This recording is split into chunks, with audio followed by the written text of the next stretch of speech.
here in the cruise mission support area, we have primarily the team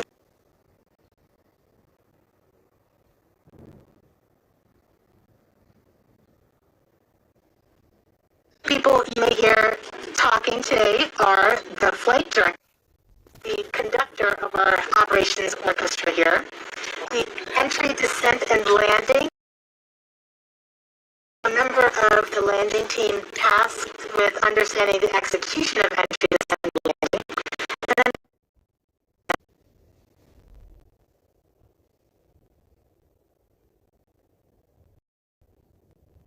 control engineer working primarily on entry, descent, and landing. One of my big tasks was to help with terrain relative navigation. Perseverance will be the first mission to fly terrain relative navigation. So while she's descending on the parachute, she'll actually be looking at the ground with a camera, seeing where she is with respect to the Martian surface, and choosing a safe spot to land that she can get to. After so many years of working on the mission, it's an honor to be here today as the mission commentator. We'll be checking back in with you in just a few minutes as Perseverance approaches its next milestone. But for now, more about the mission once it lands on Mars. Mars is the closest place that we can reach with robotic exploration that we think had a really Rover's mission once it lands on Mars. Mars at a location called Jezero Crater. Jezero Crater is a very interesting place. It's a crater that once held a lake. There are a lot of craters on the surface of Mars that could have once hosted ancient lakes, but not every crater that we think had a lake actually preserves evidence that that lake was there. It had an inflow channel and it had an outflow channel. That means it was filled. The crater was filled with water. In Jezero, we have probably one of the most beautifully preserved delta deposits on Mars in that crater. This is a wonderful place to live for microorganisms, and it is also a wonderful place for those microorganisms to be preserved so that we can find them now so many billions of years later. There is no other place on Mars that has the unique combination of a lake setting, a beautifully preserved delta, and the diverse mineralogy that we have in Jezero Crater. So it's truly a special landing site. The major goal of the Perseverance mission is to investigate astrobiology on Mars, and in particular to address the question of whether life ever existed. The Perseverance rover starts with design that's very similar. Insofar, let's take a look. Now, please keep sharing with us how you are watching this moment today. For now, let's go back to Swati for an important update to what's going on in mission control as we get closer to another milestone. Raquel, this next milestone is a communications pole. So during landing, not only will Perseverance talk directly to Earth, but we'll also be talking to two spacecraft that are currently orbiting Mars, the Mars Reconnaissance Orbiter and the MAVEN spacecraft. This poll is to confirm with the Mars Reconnaissance Orbiter spacecraft and MAVEN spacecraft teams that they are ready and on track to support the relay from Perseverance. Let's listen in.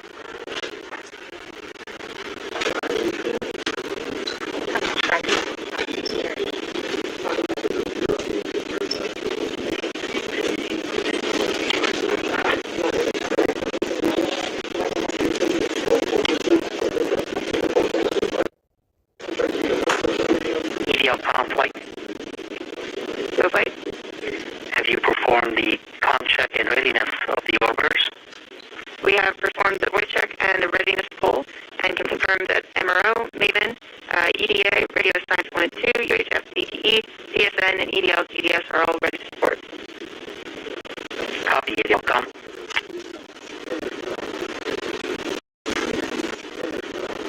And all of their support equipment on the ground, that they are ready and are on track to support the relay from Perseverance. And all of their support equipment on the ground, that they are ready and are on track to support the relay from Perseverance. Kiswati, and we just heard that communications readiness poll, which means we are ready to relay the data Perseverance will send to get a better idea of what the rover looks like as it approaches Mars. We have a NASA program called EYES. The visualization lets anyone watching track Perseverance. Here's how the program works. Follow Perseverance on its journey to the surface of the red planet with eyes on the solar system. From your desktop or mobile device, go to eyes.nasa.gov. Click on the banner, and now you're with Perseverance in real time through every step of EDL, entry, descent, and landing. This interactive experience lets you ride along from whatever perspective you choose. Click and drag, scroll in, scroll out. Check out the descriptions and explanations to increase your EDL expertise. Every entry, descent, and landing event precisely designed and executed to land Perseverance. Precisely designed experience is based on predictive data. But during this broadcast, you'll see a different visualization called Ranger, and it's based on the real communication Team and Mission Control receives from Perseverance in near real time.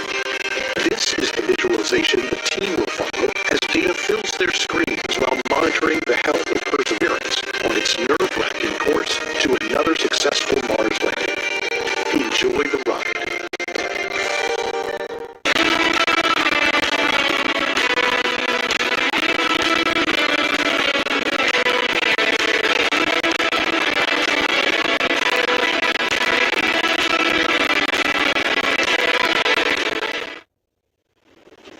You are watching live Mars landing commentary. Stepping outside Mission Control to talk to us is Perseverance System Engineer, Matt Smith.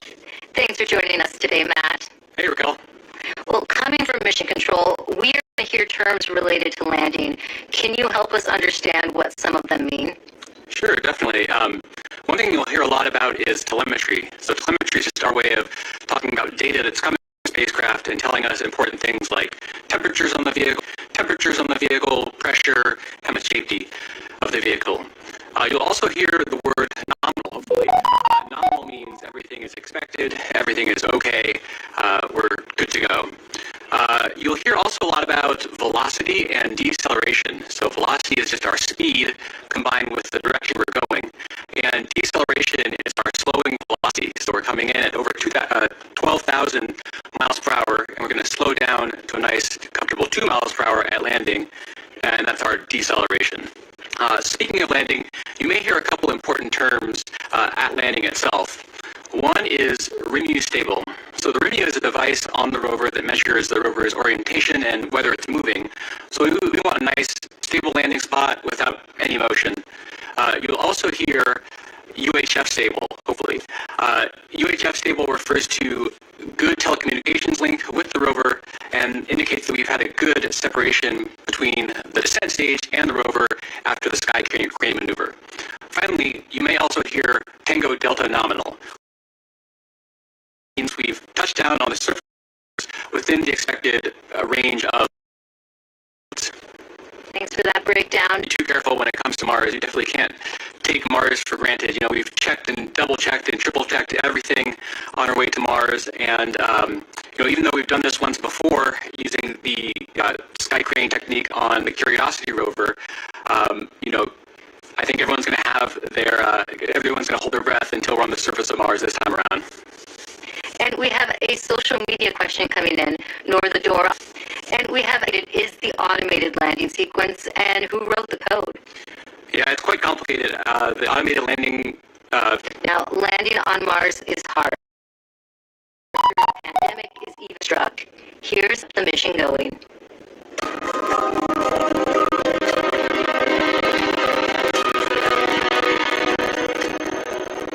When the pandemic struck, the future was certainly unknown. It was like walking into a blind dark alley. You didn't know what was there, what was in front of you, what you were going to have to deal with.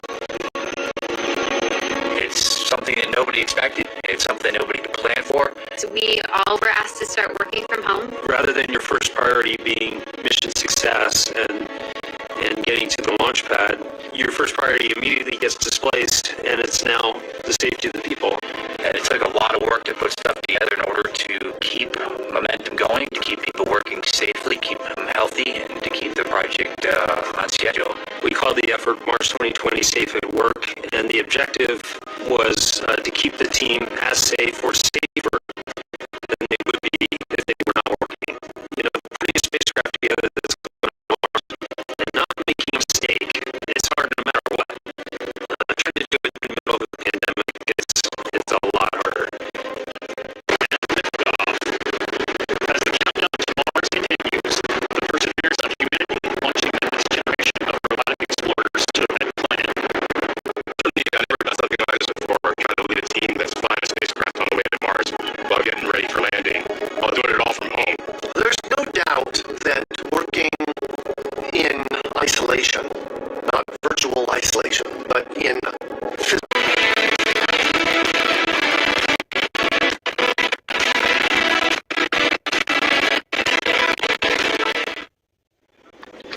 Joining us now is Perseverance Deputy Project Manager Matt Wallace. Matt, just how ambitious is this mission and how does the team stay on track with unexpected challenges like the pandemic? Well, it's a very ambitious mission. You know, we're talked about, but also a number of technology experiments that provide feed-forward information into the next set of robotic explorers or even human exploration of Mars. So there's a lot for us to do. We look a lot like Curiosity, but in fact we're carrying 50% more payload down to the surface of Mars, and so it's been a big challenge. You know, and it was particularly challenging when the pandemic struck. It came at a critical time in our processing. We were just months away from launching. Our shifted from that to keeping the team safe and keeping their families safe. And we had to do that quickly. We had to make the adjustment quickly. I think, you know, we had to with a lot of help. A lot of people stepped up to make it happen. The team was tenacious. And we managed to get it launched and fly it to Mars. You know, thanks to a lot of help. Matt, just how large is the team that worked on Perseverance? It's a big team. A couple thousand people here just at JPL, in fact, have worked on the mission. And then almost every other NASA center has contributed in some significant and critical way as well. We have over 1,000 industry partners that have provided hardware into this mission from 44 different states, 60 different cities, and of course we have international contributions from Europe and many other international providers as well. So it's a big team. It's taken a lot of people to get us to where we're at. That is a big team. This is the most difficult landing site ever attempted. Now, why do you think Perseverance is ready to land in Jezero Crater now? Jezero is tough. I mean, it's scientifically fascinating because it's got a lot of things like craters and you know, rock fields and cliffs and sand dunes and that sort of thing, which are great for the science community. That's the type of features they're looking for to learn more about Mars. But they're all landing hazards for us, and so we've had to add new technology, remote navigation, which is the ability essentially to divert away from hazards. But we have taken this system through the same types of paces that we have in previous missions. We've used the same techniques, the same best practices. We're engineering the same techniques, the same best practices for engineering verification. And in many cases, we've used the same people. This of ancient life. Jezero contained an ancient lake and has within it one of the best preserved ancient delta deposits on the surface of Mars. And deltas form when a river enters a relatively open body of water, like an impact crater, and deposits the sediment that it's carrying into the lake. And we know based on studies of deltas and lakes here on Earth that they're great places to concentrate and preserve organics and support microbial life. We're also excited because Jezero exposes rocks that are between 3.5 to more than 4 billion years old and represent a variety of different geological processes. Now, this might be a tough choice, but what do you think would be the most rewarding scientific discovery that we expect to get from this mission? Yes, hands down, I think the most rewarding discovery I think we can make with Perseverance would be finding a truly compelling ancient biosignature on Mars. The rocks in and around Jezero Crater record a period of time when life first arose in the solar system, and per se. And why do you think, Katie, it's so important? Well, the question of whether there's life beyond Earth is one of the most fundamental and essential questions we can ask. We need to ask this question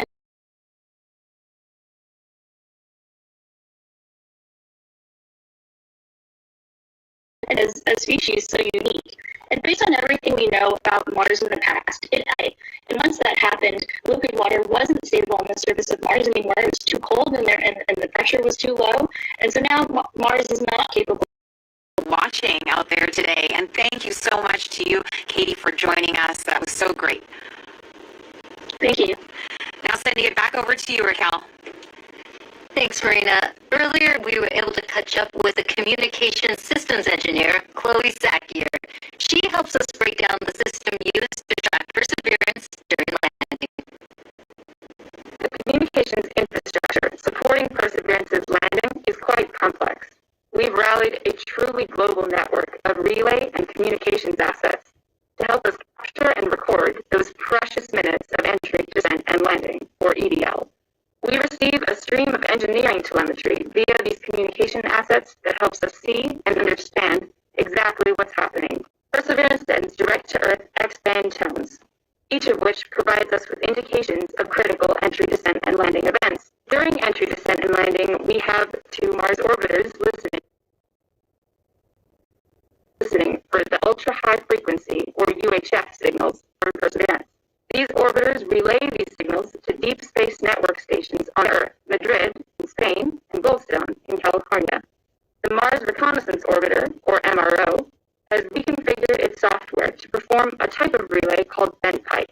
This will provide us with near real-time telemetry during entry, descent, and landing. We have coverage from the Mars Reconnaissance Orbiter from just before entry to a few minutes after landing. The telemetry we receive will be delayed by the time it takes light to travel from Mars to us back on Earth.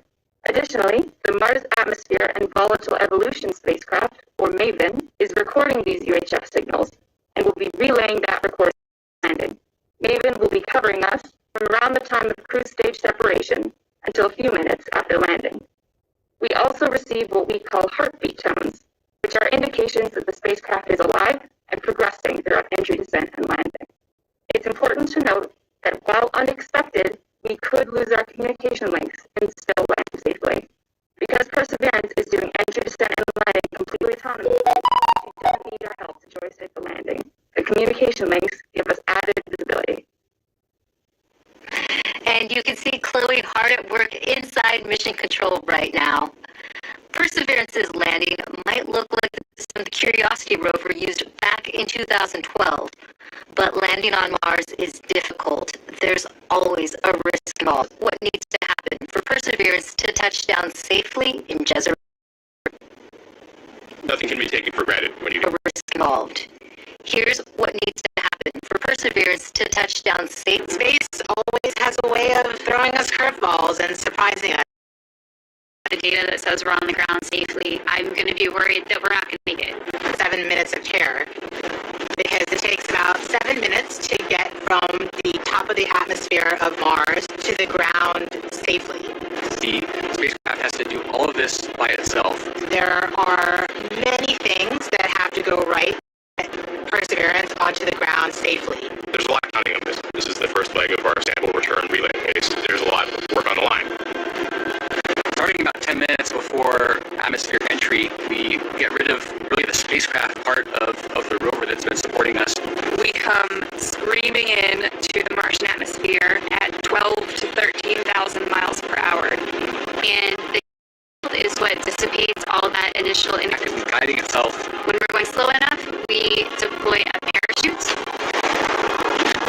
The biggest supersonic parachute we've ever sent to another planet. It's critical for slowing down the vehicle. Perseverance's entry, descent, and landing borrows heavily from that of Curiosity.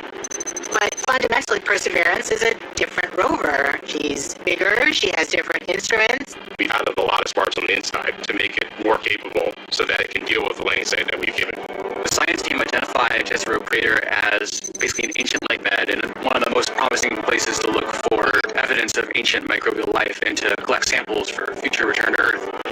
The problem is it's a much more hazardous place to land. When you look at Jezero, all you see is danger. How do we go to a site that we never thought was before?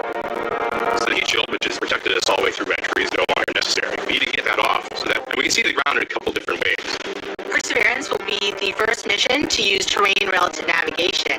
So while it's descending on the parachute, it will actually be taking images of the surface of Mars and determining where to go based on what it sees.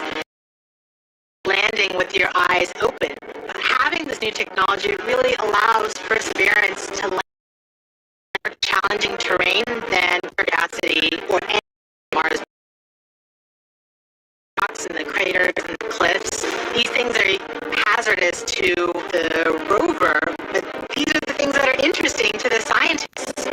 Once Perseverance has figured out where she is, jettison half shell and parachute, and light up our rockets. Those rockets help us steer a safe landing spot that's nearby. That descent stage.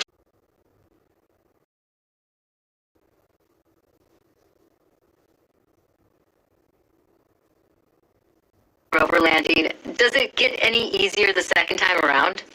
It absolutely.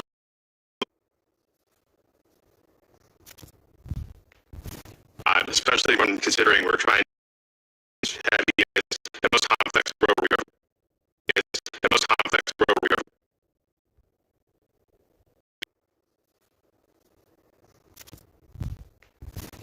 Especially when considering we're trying. Now, Al, what new technology makes this type of dangerous landing possible? Perseverance is carrying two new technologies that are really kind of under the hood smarts that are allowing us to land at this treacherous landing site. The first is range trigger. That's the ability, we've given Perseverance the ability to decide for herself, based on where she is, when to deploy the parachute. Previously, we used to deploy parachutes, that supersonic parachute, based just on navigated velocity.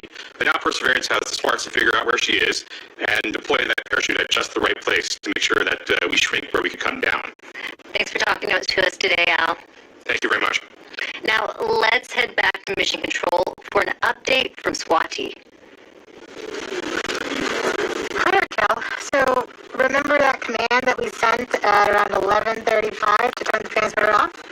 We are just to get confirmation that Perseverance has received the command. The command took 11 minutes to go to Perseverance, and then the reply took 11 minutes to get back from Perseverance to the transmitter. And after that, we will be about 4 minutes from the start of entry, descent, and landing mode. At this point, we will transition.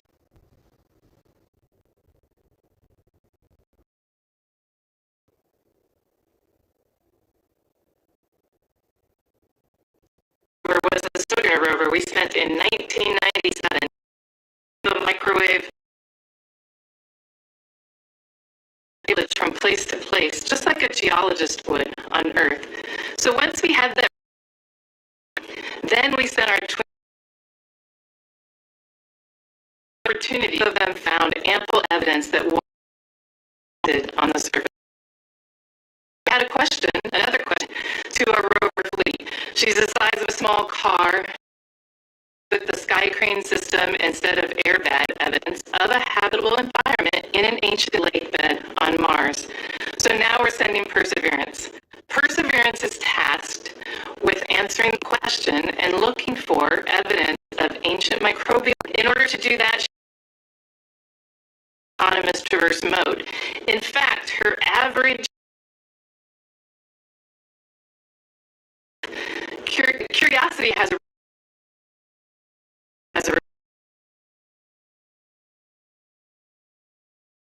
arm will take on Instagram of arm will take those to Earth. Great, and we also have a social media question about our. But they're actually fully in front of the rover. We have the sample caching system, and of course, Here at the tip of the front end of this is the robotic arm, which this entire system is. We have a turret which contains a suite of instruments along with some drills and coring capability. This robotic system is equipped to collect samples. The mission can go and return these samples to Earth, something we've never done in the past. The remote sensing of Mars, and one of the first critical activities we do is deploy this mechanism. This mechanism includes several cameras that are going to give us some of the most breathtaking images we've ever taken on Mars. Along with that, we have some lasers as well as a spectrometer. They're going to allow us to do some remote science. Here you see some of these extrusions that are part of what we still on the surface of Mars, and one of the breathtaking images we've ever taken on Mars. Along with that, we have some lasers of Perseverance. So how 5.5 billion years ago, and whether that life, if it existed, has been collecting. They're the cleanest things ever created. Really incredible to assure that those sample tubes are incredibly clean. Goals of this preserved in those rocks, in those samples, and we definitely don't want to be carrying, our own DNA off to Mars and then bring it back here to confuse our scientists when they're trying to study those samples. So it is an incredibly clean set of equipment that's been sent there. As you said, the cleanest thing we've ever sent into space. Now, this is a very complicated campaign. Can you break down for us how it's going? The most challenging thing we've ever tried to do. But we're definitely not going to try and do it alone.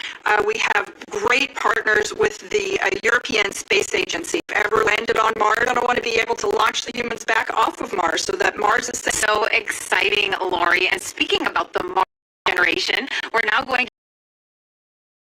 from and why are you working so hard and willing to along for a sample. Thank you so much. In mission control previously is to the EDL reserve to a non-coherent activity.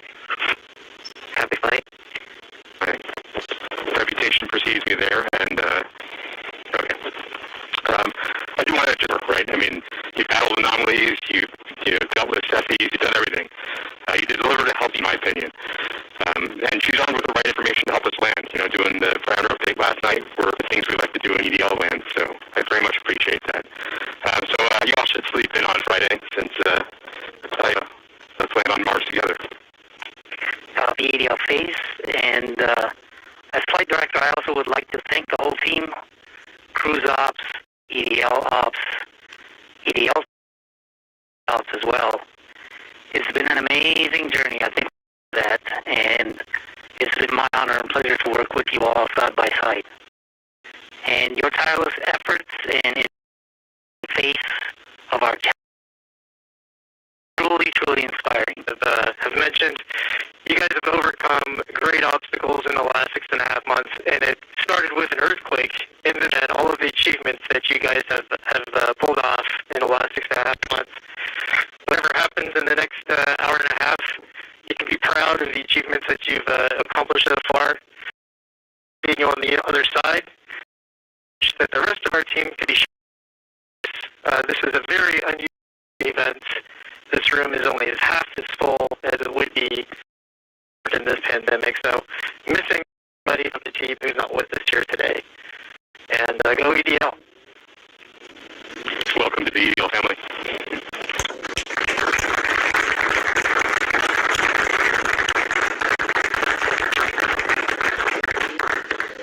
And with that, Godspeed Perseverance. All right, activity. Go ahead and continue the report. Sure thing, Flight. We've since completed the EDL start.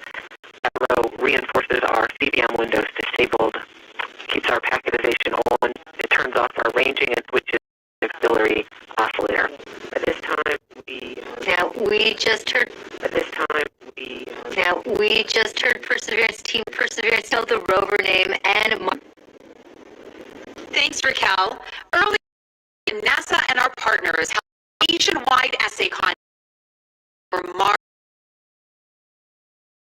From Springfield, this all began. Now, what kind of questions sparked a greater interest in the mission in my community? Why do you think it's so admired by space exploration? Spread to the stars happen is watching the future happen and seeing history unfold. The best way to... Because space is the future. And the best best way to keep our home safe and protect our planet is to learn from the world around it. So I think it's really important for the Rover. What has your life been like since naming the Rovers for the two of you? I am currently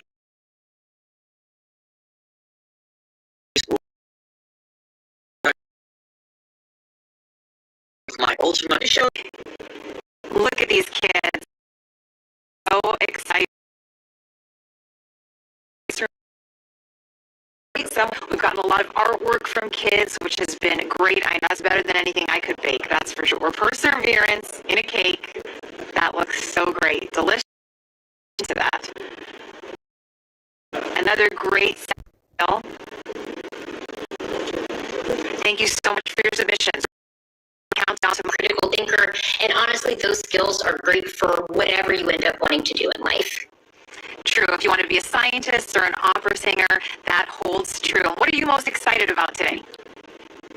I mean, humans are launching a robot to Mars. That doesn't happen every day. I think in all of the hecticness that is going on today and all of the nerves, everyone can take a moment to sit back and remember that we live in a time when humans have the ability to send a robot to another planet, and that's so cool to me.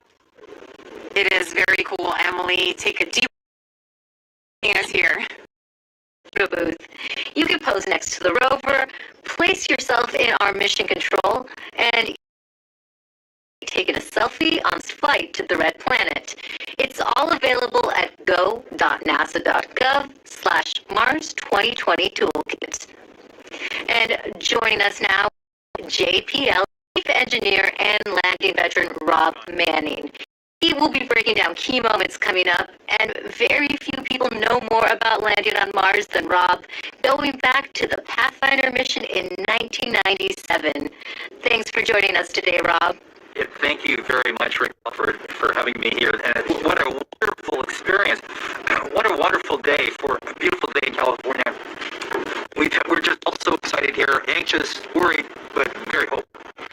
Rob, I have a question for you. There is a landing tradition at JPL that involves eating peanuts for good luck. Can you tell us how did that start? Yes, it started in the mid-60s. What happened was these missions that had failures in their program in the early 1960s. What happened was to bring peanuts to the ops area just before the launch, and guess what? After descent landing, we brought out peanuts and shared them with the team. It's been really a wonderful little. And so. Well, speaking of experience, how did the Perseverance team keep the tradition alive this year? This year, we passed out little packets of peanuts to the team, and they can experience. But we can't leave this one undone. So this is what we're doing, and this is going to help us land safely. All right. Thanks, Rob. I have some questions for you a little later on, but we are heading back to Swati Mohan, who is part of... Very close to our guided entry profile. We'll do a maneuver called heading alignment, where we point towards to get rid of a center of gravity or CG offset. Really, this is the nail-biting time. Fortunately, very soon as we approach cruise stage, the transmitter on, and we will lose a tone, so that, like a flashlight, that will allow us to at least see that after that, it won't be very long before we'll be able to guide people. There's a lot that can go wrong in a day like today. It doesn't. Why is it still so difficult? Well, it's involved thousands of one critical wire short or one key thing. It's very easy. We're human beings. We're not perfect. Mistakes can. We have to learn from the mistakes of the past.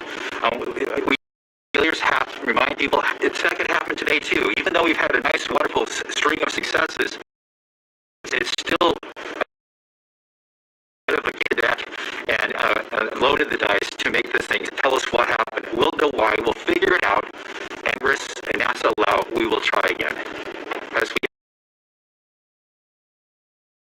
we don't. But it's as best as we can do, and I think our team is up to it. It's diverse contributors from aerospace, universities, countries around the world. Just an incredible group of the world who worked on this. California, but all over, so proud of this team. Thanks, Rob. Now, let's look. currently easily cut the line. We have now enabled. We are firing our first pyros to vent the HRS liquid and gas. This is one of the first major events that take place as part of entry descent landing. Each maker is complete. From entry interface, we are coming upon cruise stage separation in 2 minutes and 20 seconds. Really, it's all built. Standing by for cruise stage separation.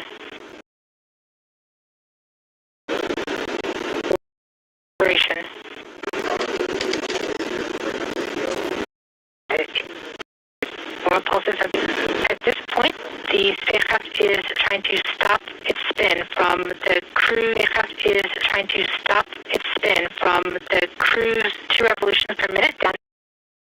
Then we'll to its desired. This will allow the entry capsule to have lift when it enters the atmosphere. Big interface. Been doing their job, and now we've found it's going to just be a bullet, and it's going to come from Green Bank for its aerial. 5 minutes after entry.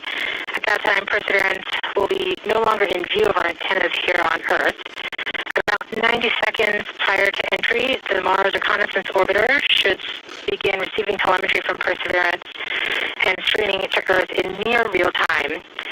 There are a few expected short outages, such as when we have a plasma blackout or when we enter the peak heating phase. Aside from these outages caused by the plasma blackout, intense switching, or high dynamic events, the plasma blackout, intense switching, or when the signals make it through the super fast air, only about 4.5 minutes from entry interface. Perseverance can report heartbeat. Soon of our vehicle and be able to listen to ones and zeros coming from a separate radio that's really just ready and listen and able and waiting for to hear from the rover. The Reconnaissance Orbiter has reported that it's ready to receive the signal from Perseverance. It should be in a few minutes here. We're just from entry interface.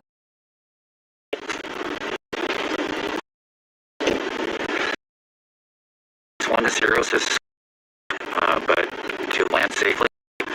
Telemetry until several minutes post-landing. That data, we are continuing to receive heartbeat tones. Very soon we'll be getting, I hope. Is nominal. Or at not.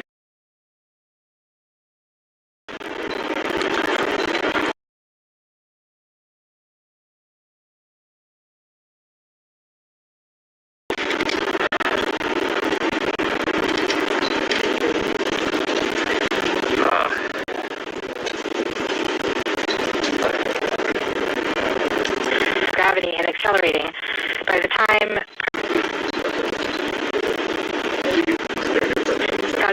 seconds from an altitude.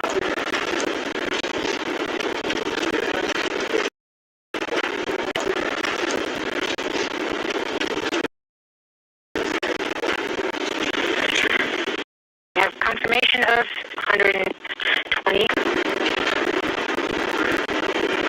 Put down. Once there's enough atmosphere, controlling its path. Navigation is also confirming that you can see a little bit of that slowdown.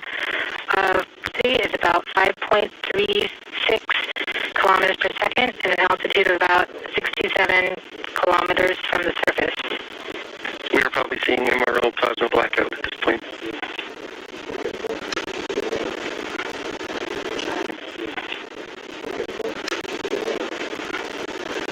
The vehicle should be doing its turns right now. MRO has lost log.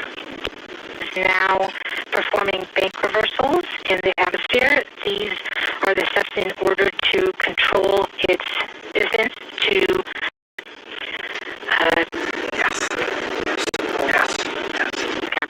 Perseverance Continuing to perform bank reversals in the atmosphere to control its distance to the land.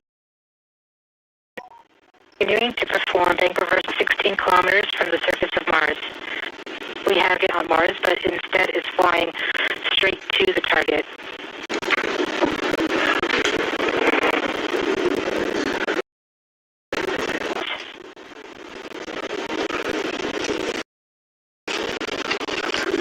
And fly right maneuver.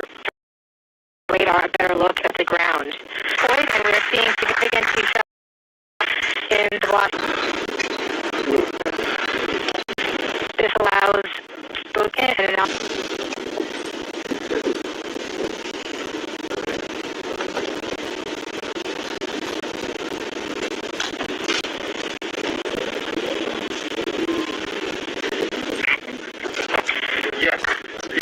Yes. Perseverance now has radar lock on the ground. Current velocity is about 100 meters per second, 6.6 kilometers of the surface of Mars.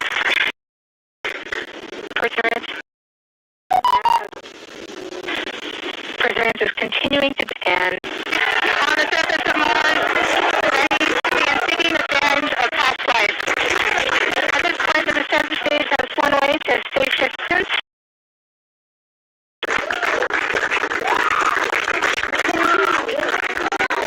Copy activity. That is as expected. MRO is still seeing a strong signal from land. Just heard the news that Perseverance is alive on the surface of Mars. Congratulations to the mission. It's alive on the surface of Mars. The mission. Take a look at the first image. We are ready to well 3. Go for it. The spacecraft works. NASA works. And when we put our arms together, we can succeed.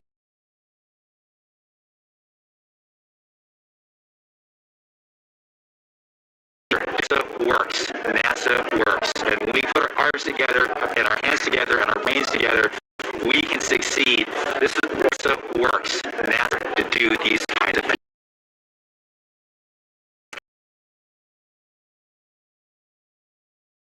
Discover new things and things we never thought we would discover. So that always informs our future missions, both landers, rovers,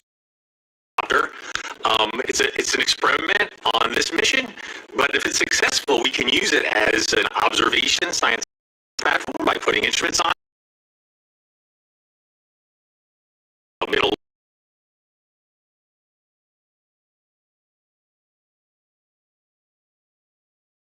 Exploration.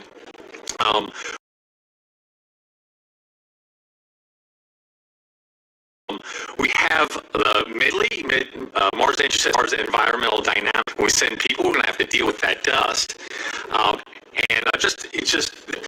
that will be an amazing mission. The first round trip to Mars and back. Equipment in our laboratories here on Earth. We have to Mars and Earth. We have so much to look forward to. Hi, my name is. Thank you. And now that more about what's in Rover. Manager Jezero mission support area. The team, and then this team behind us will be the team that does the health and safety assessments daily as we progress on this mission. And what do the upcoming weeks look like for your team? As we enter Mars time now, commanding initial checkouts of our key rover functions and our science instruments, and we have to do this all in, so we can't wait. It's a whole new lifestyle. Yes. Student question for you. That is, how's Perseverance gonna survive? And here's a drawing that I made from Perseverance thinking about Earth. Thanks. That charges its batteries overnight while it's asleep, as well as our mechanism. It's really survived by the rover, and that she's doing. Let's head back to Marina as she gives. Thanks so much, Raquel. It's definitely bustling behind me accomplishment. Mike Watkins is the director of NASA's Jet Propulsion Laboratory. To be here. You can see all my mask markings on. Well, you were just out to Mars, and it can really, do amazing things in terms of its own sun. Well, two things. I mean, it's the biggest and best rover into Mars, and it can do amazing things for a series of missions and to bring those samples back. Having it down safely means Mars continues right on course. Robotic space exploration. Why do you think it's so important to push the Europa? Right now, robotic exploration is the only way it's even still habitable, and we're not ready to. And we start by sending our eyes and make more and more discovery. Each one is more exciting than the last. The future does look exciting. Now, as director of JPL, I mean, they have worked, for years and years on this mission, and then in the past year, of course, we had the COVID, had to. In terms of making safe distancing and reconfiguring facilities to make them safe for the employees. Very exciting. But on the other hand, the mission's just started, right? We built the mission, not to land, but actually to drive and get the samples and do other, technology. But everybody, I think, can take a deep breath. Congrats again to the Mars 2020 Perseverance team for a successful. It would mark the first time. Do something just to show that you can do it. When the Wright brothers, for the first time, if you can in the same way.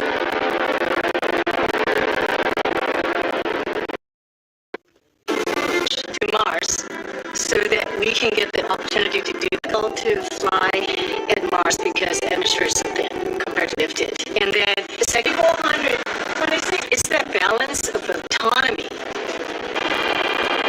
5 flights of incremental difficulty. And we've talked about this a lot.